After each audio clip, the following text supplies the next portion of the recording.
In France, a sparkling wine labeled Champagne is a specific blend from the Champagne region.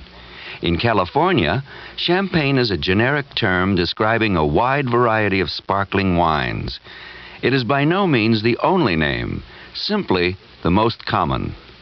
What is important to remember is that while the grape blends of the individual wines vary, all sparkling wines are made in one of three ways.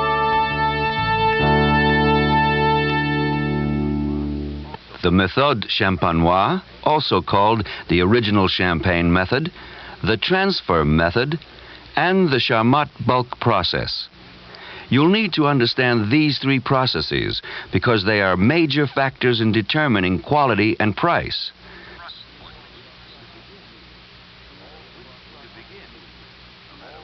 To begin, no matter which process is used, all sparkling wines go through two fermentations. Champagne is undoubtedly one of the superlative beverages of the world.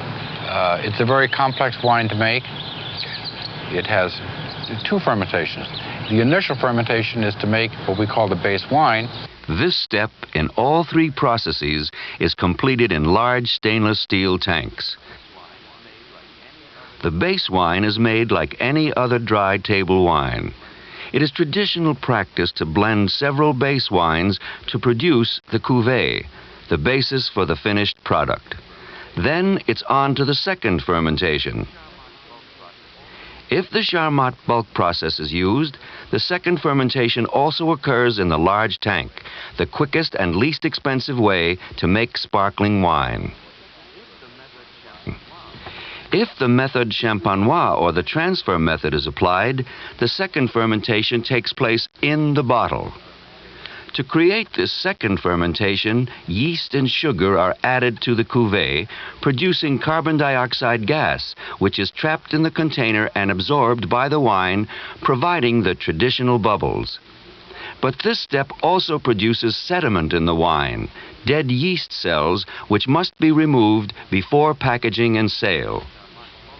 In the case of the Charmat bulk process, this simply means removing the sediment from the bottom of the tank. When the transfer method is used, the wine is drained from its bottle, sediment filtered, then the clear wine placed in another bottle for final packaging. Hence the name transfer. With the method champenoise, sediment removal must be accomplished while leaving the wine in the original bottle. This requires the time-honored skill of riddling, where over a period of weeks, sometimes months, the sediment is slowly moved to the neck of the bottle. I am riddling. It's a process to remove the sediment from secondary fermentation from the champagne bottles. It's a process that was developed in the early 1800s in France.